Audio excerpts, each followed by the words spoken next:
Type of charge. Charge कितने type के हैं? दो टाइप के चार्ज होते हैं, एक फिक्स्ड चार्ज, दूसरा फ्लोटिंग चार्ज। फिक्स्ड चार्ज क्या होता है, डिफरेंस देखेंगे। फिक्स्ड चार्ज क्या होता है, फ्लोटिंग चार्ज क्या होता है। दो टाइप के चार्जेस होते हैं, एक फिक्स्ड चार्ज होता है, एक फ्लोटिंग चार्ज होता है। फिक्स्ड चार्ज डेफिनेशन देख लेते हैं। A fixed charge is a charge on specific assets। ये किस पे होता है, एक स्पेसिफिक एसेट्स पे होता है of the borrowing company. Borrowing company जो कि लोन बाहर से ले रही है, पैसे बाहर से बोरो कर रही है, उस कंपनी के स्पेसिफिक एसेट्स पे ये चार्ज क्रिएट करते हैं। बोरोइंग कंपनी के स्पेसिफिक एसेट्स पे फिक्स्ड चार्ज क्रिएट करते हैं। तो fixed charge is a charge on specific asset of the borrowing company. These assets are of permanent nature. ये फिक्स्ड चार्ज के जो एसेट्स होते हैं ये परमानेंट नेचर के होने चाहिए। मतलब फिक्स्ड चार्ज के जो एसेट्स होते हैं कैसे होते हैं, परमानेंट नेचर के होते हैं। जैसे land, building, office premises, machinery installed by the company and the like. इसी तरीके के परमानेंट नेचर के जो एसेट्स होते हैं ये उस पर क्रिएट किया जाता है। किस पे क्रिएट किया जाता है, परमानेंट नेचर के एसेट्स पे क्रिएट किया जाता है, जैसे land, building, office premises etcetera. Further these assets are identified at the time of the creation of charge. कब ये आइडेंटिफाई करते हैं इन एसेट्स को, कब मानते हैं कि हाँ इस एसेट्स पे चार्ज क्रिएटेड है, हम क्रिएशन के टाइम पे ही आइडेंटिफाई कर लेते हैं कि हाँ इस वाले एसेट पे चार्ज क्रिएटेड है। A fixed charge is usually created by way of mortgage और डिपॉजिट ऑफ टाइटल डीड। हम कैसे क्रिएट करते हैं, या तो हम किसी प्रॉपर्टी को मॉर्गेज करा देते हैं बैंक के पास, या उसके टाइटल डीड को डिपॉजिट कर देते हैं, तो हमारा फिक्स्ड चार्ज क्रिएट हो जाता है। दो तरीके से होता है, बाय वे ऑफ मॉर्गेज और deposit of title deeds. Title deed को डिपॉजिट करा के या मॉर्गेज के थ्रू। When a charge is created on such assets, जब इन एसेट्स पे चार्ज क्रिएट किया जाता है, द चार्ज रिमेन्स फिक्स्ड, तो हम बोलते हैं कि चार्ज फिक्स्ड है। And the borrowing company is not permitted to sell such assets though it may use them. Borrowing company इस एसेट्स को कभी सेल नहीं कर सकती, हाँ उसको यूज़ ज़रूर कर सकती है। जब भी किसी एसेट्स पे हम कहते हैं कि हाँ इस वाले एसेट्स पे फिक्स चार्ज क्रिएटेड है, तो बोरोइंग कंपनी क्या करती है, इन एसेट्स को यूज़ कर सकती है बट सेल नहीं कर सकती। फिक्स्ड चार्ज के केस में बोरोइंग कंपनी बिल्कुल भी अलाउड नहीं होता बोरोइंग कंपनी को कि वो एसेट को सेल करे। तो यहाँ पे यही लिखा है कि when a charge is created on such assets the charge remain fixed and the borrowing company is not permitted. Borrowing company को बिल्कुल परमिशन नहीं होती, बिल्कुल नहीं परमिट किया जाता, बिल्कुल नहीं अलाउ किया जाता to sell such assets though it में यूज़ दैम। उसको यूज़ कर सकती है but you can't sell them. Assets under fixed charge can be sold only with the permission or consent of the charge holder। Charge holder की consent लेके आप asset को cell कर सकते हो, but without permission of charge holder you can't sell the assets. तो charge holder की permission के बगैर आप एसेट्स को सेल नहीं कर सकते, बिल्कुल भी आप परमिटेड नहीं हो। हाँ उनकी कंसेंट ले लो, जाके कंसेंट ले लो, उसके बाद सेल करो। अ fix charge is vacated when the money borrowed against the asset subject to fixed charge is repaid in full।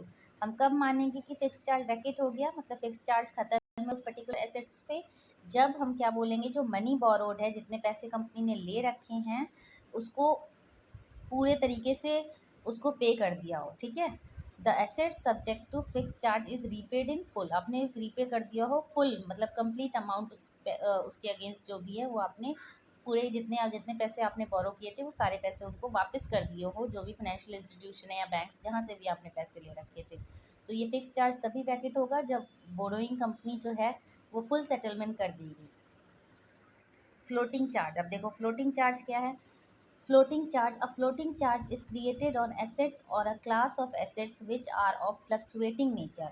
किस वाले एसेट्स पे फ्लोटिंग चार्ज क्रिएट होता है, जो फ्लक्चुएटिंग नेचर के एसेट्स होते हैं। जो फ्लक्चुएटिंग नेचर के एसेट्स होते हैं जैसे रॉ मटेरियल हो गया, स्टॉक इन ट्रेड, डेटर्स, तो इन पे फ्लोटिंग चार्ज क्रिएट किया जाता है। तो a floating charge is created on the assets और a class of assets which are of fluctuating nature, जो आपके चेंज होते रहते हैं और changing in nature, like raw material, stock in trade, debtors and the like. इस तरीके के जितने भी एसेट्स हैं जो चेंजिंग नेचर के एसेट्स हैं उन पे फ्लोटिंग चार्ज क्रिएट होता है, और फिक्स चार्ज परमानेंट नेचर के एसेट्स पे क्रिएट होता है। ऐसा बिल्कुल भी नहीं है कि फिक्स चार्ज फिक्स्ड एसेट्स पे क्रिएट होता है और फ्लोटिंग चार्ज करंट एसेट्स पे, ऐसा बिल्कुल नहीं है। फिक्स चार्ज जो होता है वो चेंजिंग नेचर वाले एसेट्स पे क्रिएट किया जाता है, और फिक्स चार्ज जो है वो परमानेंट नेचर वाले एसेट्स पे क्रिएट किया जाता है, और जो फ्लोटिंग चार्ज है वो चेंजिंग नेचर वाले एसेट्स पे क्रिएट किया जाता है, जैसे stock in trade and the like. The assets under floating charge keep on changing because the borrowing company is permitted to use them for the trading and the producing final goods for sale. जो हमारे floating charge है इसमें borrowing company को बिल्कुल allowed होता है, borrowing company permitted होती है कि हाँ वो असेट्स जो है जिस पे फ्लोटिंग चार्ज क्रिएटेड है उसको बिल्कुल वो यूज़ कर सकती है, फ्लोटिंग चार्ज वाले एसेट्स को बोरोइंग कंपनी यूज़ कर सकती है, ठीक है। और ये फाइनल गुड्स में जैसे अगर आपने रॉ मटेरियल पे क्रिएट किया तो आप बिल्कुल उससे फाइनल गुड्स बनाओ और दोबारा जो रॉ मटेरियल वापस खरीद के लाओगे फिर मतलब उसको बोलेंगे कि हाँ इस पे चार्ज क्रिएटेड है। तो इस तरीके से जो आपके पास करंटली है आप इसको बिल्कुल यूज़ करने के लिए परमिटेड हो, तो इस तरीके का हमारा होता है फ्लोटिंग चार्ज। अब एग्जाम्पल देख लेते हैं। Example 2, a retail showroom will contain numerous articles. A retail showroom will contain numerous articles kept for sale. जो रिटेल शोरूम है वो बहुत सारे उसके पास आर्टिकल्स हैं जो कि सेल के लिए रखे हुए हैं।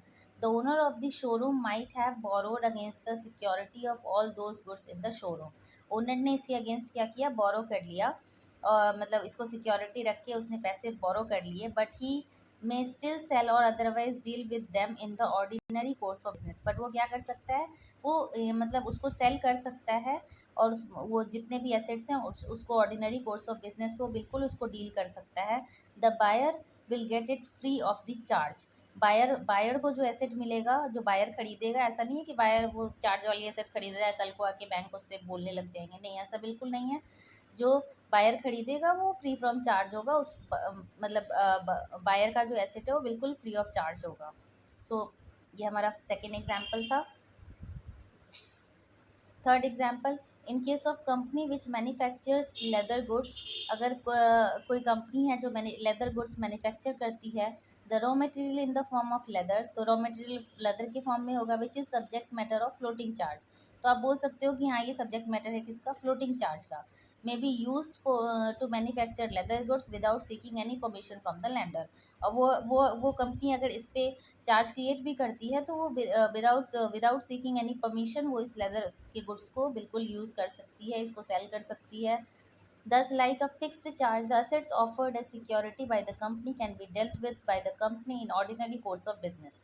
तो जैसे इस पे फ्लोटिंग चार्ज पे आप बिल्कुल एसेट्स को ऑर्डिनरी कोर्स ऑफ बिजनेस में डील कर सकते हो, कोई दिक्कत नहीं है। जो बायर होगा, the buyer of the asset will get it free of charge. Buyer को जो भी एसेट मिलेगा, जो ये फ्लोटिंग चार्ज वाले एसेट्स होते हैं, तो बायर फ्लोटिंग चार्ज वाले एसेट पे ऐसा नहीं कहा जाएगा कि हाँ बायर ने फ्लोटिंग चार्ज वाले एसेट ले रखे हैं तो उस एसेट पे चार्ज क्रिएट है, नहीं, बायर को जो मिलेगा वो फ्री ऑफ चार्ज वाला एसेट ही मिलेगा, मतलब जैसे ही वो बायर के पास गया वो फ्री ऑफ चार्ज हो गया, ठीक है। When the creditor एनफोर्सेस the security, जब क्रेडिटर बोलेगा कि हाँ मुझे सिक्योरिटी चाहिए और the company goes into liquidation, और कंपनी लिक्विडेशन में चली जाती है, the floating charge will become a fix charge. तो फ्लोटिंग चार्ज क्या होता है, फिक्स चार्ज में कन्वर्ट हो जाता है।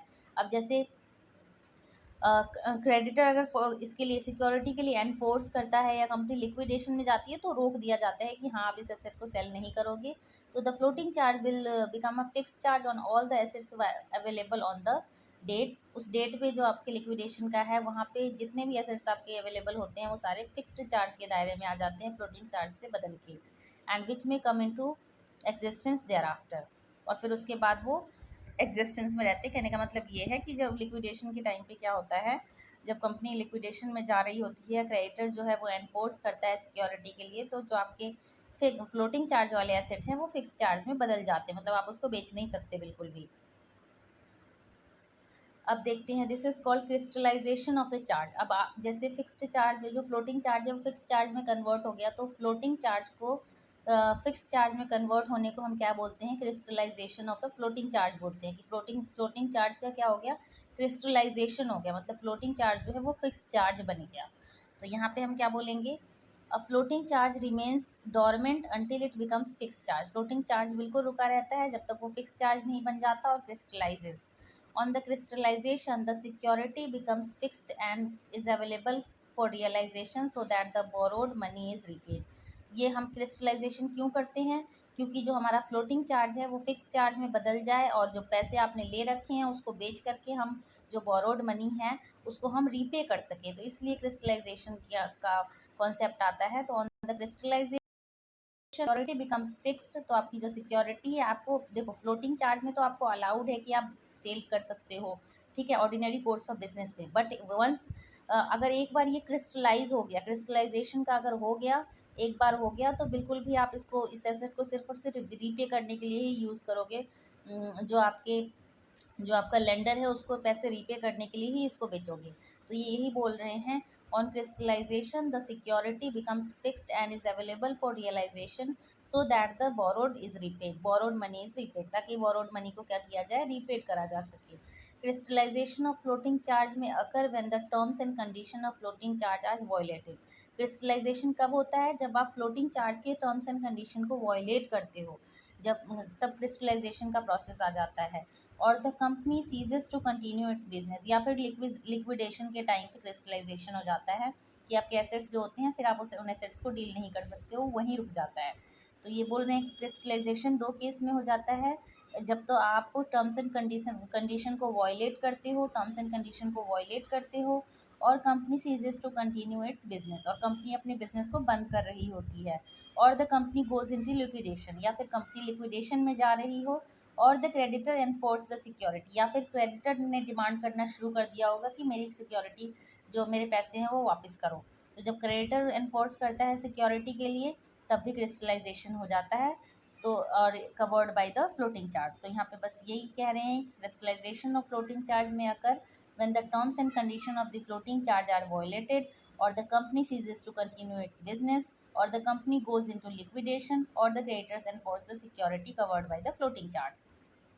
तो ये केसेस हैं जब आप टर्म्स एंड कंडीशन वॉयलेट करते हो, या कंपनी अपने बिजनेस को बंद कर रही होती है, या लिक्विडेट हो रही होती है कंपनी, या फिर क्रेडिटर जो है वो एनफोर्स करता है सिक्योरिटी के लिए, जो आपने फ्लोटिंग चार्ज के तहत कवर करवाया है उस सिक्योरिटी के लिए, अगर क्रेडिटर आपको कहता है, तो फिर इस केसेस में क्या होता है, क्रिस्टलाइजेशन ऑफ फ्लोटिंग चार्ज हो जाता है, मतलब फ्लोटिंग चार्ज जो है आपका फिक्स चार्ज में बदल जाता है और आप बिल्कुल उसको सेल नहीं कर सकते। ठीक है, यही डिफरेंस था फिक्स्ड और फ्लोटिंग चार्ज का।